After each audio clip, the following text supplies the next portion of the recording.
Flowers top singer season 5 ഇന്നത്തെ വേദി ഭക്തിസാന്ദ്രമാക്കി നമ്മുടെ ധ്യാൻ വിശ്വാസ്. അതിമനോഹരമായിട്ടാണ് അയ്യപ്പ ഭക്തിഗാനവുമായിട്ട് നമ്മുടെ ധ്യാൻ വിശ്വാസ് വേദിയിലേക്ക് എത്തുന്നത്.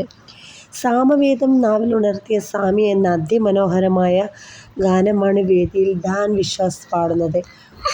പാട്ടിൽ ലയിച്ച് മതിമറന്ന് നമ്മുടെ റിമി ചേച്ചി കണ്ണടച്ച് വെച്ച് കേൾക്കുകയാണ് കേട്ടോ. അപ്പോൾ മോനോട് കമൻസ് പറയുകയാണ്, ഈ ഒരു ഗാനം അയ്യപ്പ ഭക്തർ കേട്ടിരുന്നെങ്കിൽ ആ ഒരു പാട്ടിൽ ലയിച്ചു പോയേനെ. അത്രയും അയ്യപ്പൻ്റെ ഒരു ദർശനം കിട്ടുന്ന രീതിയിൽ ഫുൾ ബാക്ക്ഗ്രൗണ്ടൊക്കെ അയ്യപ്പ സ്വാമിയെ കണ്ടുകൊണ്ട് പാടുന്നത് പോലെ നമുക്ക് ഫീൽ ചെയ്തു എന്നുള്ള അതിമനോഹര കമൻസൊക്കെ ഉണ്ടായിരുന്നു കേട്ടോ. അത്രയധികം മനോഹരമായിട്ടാണ് മോൻ പാടിയത്. ധ്യാൻ വിശ്വാസിൻ്റെ ഈ ഒരു പെർഫോമൻസ് എല്ലാവരും മറക്കാതെ ഫ്ലവേഴ്സിൽ കൃത്യം 7 മണിക്ക് കാണുക. കണ്ടിട്ട് അഭിപ്രായം പറയുക, നല്ലൊരു കമൻറ്റ് ഇടുക. പാട്ട് ഇഷ്ടമായിട്ടുണ്ടെങ്കിൽ നമ്മുടെ വീഡിയോ ഇഷ്ടപ്പെട്ടാൽ ലൈക്ക് ചെയ്യുക. അടുത്ത അടിപൊളി വീഡിയോ ആയിട്ട് വീണ്ടും വരാം. അതുവരേക്കും ബൈ ബൈ, സീ യു.